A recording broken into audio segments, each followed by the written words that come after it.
At RJ4All, we believe that poverty and human rights violations locally and internationally are primarily driven by the uneven distribution of power, and we have evidence to support this claim.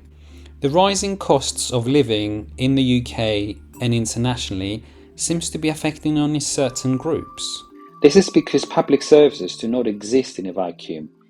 They are developed and function within the societies they are meant to serve. However, at the same time, we have been experiencing something wonderful. Community voice has been getting louder, and now the powerful have no other option but to listen. The world does have enough for everyone needs, but not for everyone's greed. Greed is a privilege of power, and it feeds on control. It is also the primary reason for inequality, community tensions, including the collapse of human rights and the equality that we all need and deserve. So where does restorative justice come into this? Well, I've always said that restorative justice is more than just a criminal justice practice. It is an ethos. It is a way of living our lives. It is a practice that is based on the values of power sharing, equality, dignity, respect, involvement in decision making.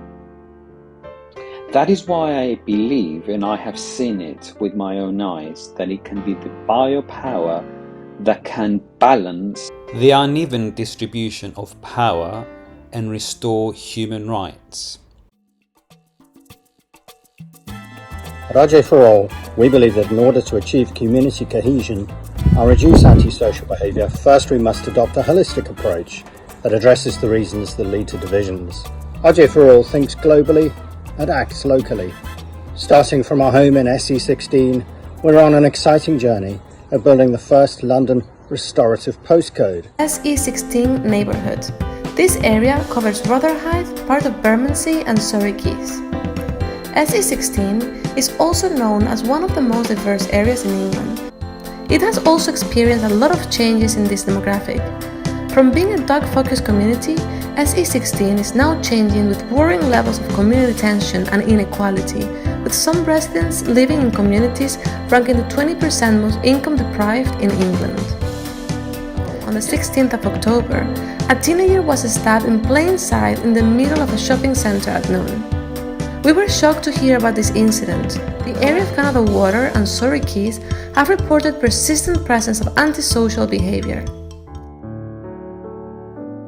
So, having done restorative justice for so long and written about it, I came to realise that it's only through the implementation, not necessarily the kind of face-to-face mediation, vulnerable conferencing, the practices that we know that the power of restorative justice is really manifested, and is when we all kind of relax and even kind of have a cup of tea and start talking about each other and what hurt us or what we think about, the other person or what they did to us, that actually the barriers and the cohesion starts to take place. We do this through 4 interlinked arms: the RJ4All International Institute, the RJ4All Community Centre, RJ4All Sports, and RJ4All Publications. These 4 pillars aim to provide a holistic solution to community tensions, increasing community cohesion through the provision of local, national, and international services.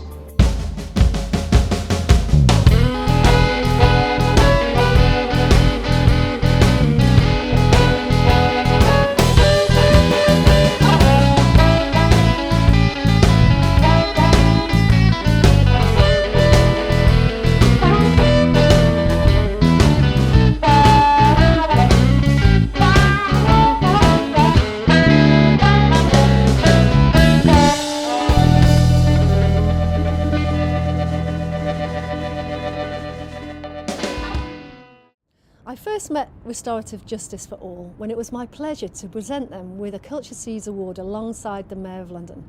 Their enthusiasm and excitement lit up City Hall, and that evening turned into one of my highlights of the year.